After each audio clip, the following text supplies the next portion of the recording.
L'histoire du prophète Abraham, Ibrahim, l'homme qui défia le monde pour Allah. Il y a très longtemps, dans une époque remplie d'idoles et d'injustices, vivait un jeune homme différent de tous les autres. Son nom était Ibrahim. Depuis son enfance, Ibrahim observait son peuple. Il sculptait des statues avec leurs propres mains, puis il les adorait comme des dieux. Il regardait le ciel, il vit les étoiles, puis elles disparurent. Il vit la lune, puis elle disparut. Il vit le soleil, puis il disparut aussi. Alors son cœur comprit une vérité puissante. Le vrai Dieu ne disparaît jamais. Il dit avec conviction, « Je me tourne vers celui qui a créé les cieux et la terre. » Mais son peuple refusa d'écouter. Le défi contre les idoles. Un jour, Ibrahim entra dans le temple rempli d'idoles. Il les regarda, immobile, incapable de bouger ou de parler. Alors il prit une hache et détruisit toutes les idoles. Il laissa seulement la plus grande. Quand le peuple revint, ils crièrent, « Qui a fait ça à nos dieux ?»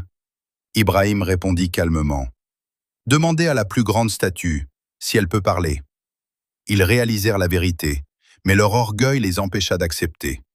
Le feu qui devint froid. Le roi tyran Nimrod ordonna une punition terrible. « Brûlez Ibrahim vivant !» Ils allumèrent un feu immense. Les flammes étaient si fortes que personne ne pouvait s'approcher. Ils lancèrent Ibrahim dans le feu.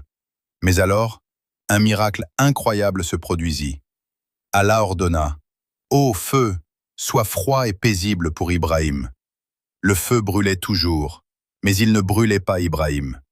Il sortit sans aucune blessure. Allah l'avait protégé. Le test le plus difficile, abandonner sa famille.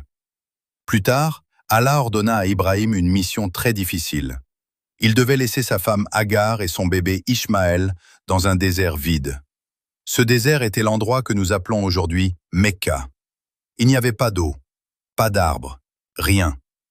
Agar demanda, « Est-ce Allah qui t'a ordonné cela ?»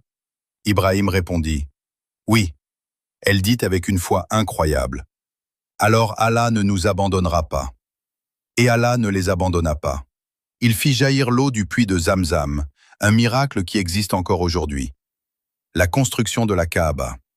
Des années plus tard, Allah ordonna à Ibrahim et Ismaïl de construire la maison sacrée, la Kaaba. Pierre par pierre, avec amour et foi, ils construisirent la maison d'Allah. Et Ibrahim fit cette invocation. « Ô Allah, accepte ceci de nous. » Cette maison existe encore aujourd'hui. Des millions de musulmans la visitent chaque année. Le plus grand test, le sacrifice. Puis vint le test le plus dur. Allah ordonna à Ibrahim de sacrifier son propre fils. Ibrahim pleurait, mais il obéissait. Ismaïl dit, « Ô mon père, fais ce qu'Allah t'a ordonné, tu me trouveras patient. » Au moment où Ibrahim allait accomplir l'ordre, Allah arrêta sa main. C'était un test. Et Ibrahim l'avait réussi. Allah remplaça Ismaïl par un mouton. La leçon d'Ibrahim. Ibrahim perdit tout, mais gagna Allah. Il fut rejeté, mais Allah l'éleva. Il fut jeté dans le feu, mais Allah le sauva. C'est pour cela qu'Allah l'appela Khalilullah, l'ami d'Allah. Message puissant pour nous. L'histoire d'Ibrahim nous apprend. Fais confiance à Allah, même quand c'est difficile. Reste fort, même si le monde est contre toi. Allah protège ceux qui ont la foi, car Allah n'abandonne jamais ceux qui lui font confiance.